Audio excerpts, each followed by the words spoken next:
kā tad tur ir? AI, mākslīgais intelekts, jeb īsts skolotājs.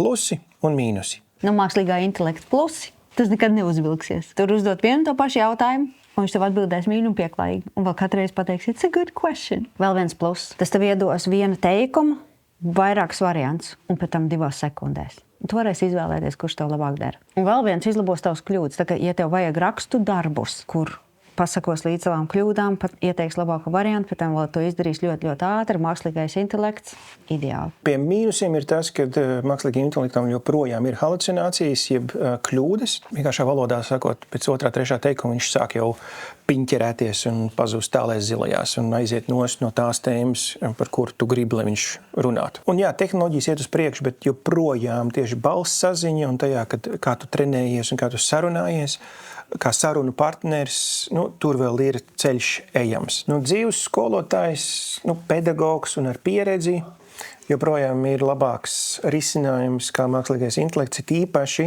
ja tev ir vajadzīgs tieši to sarunu valodu iztrenēt. Tur mākslīgam intelektam vēl ir gadi, pie kā strādāt. Skolotājiem ir tas human touch, kā angliski saka. Es kāpēc iedomājos zobārstu?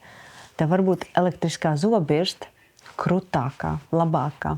Čavitā zobārsts tev izies cauri visām šķirbiņām, salabos visas tavas caurumiņas un vēl izbalinās, ja vajadzēs, piekoriģēs, pieslīpēs, ieteiks kaut ko un laipni tev sagaidīs nākamreiz. Human touch.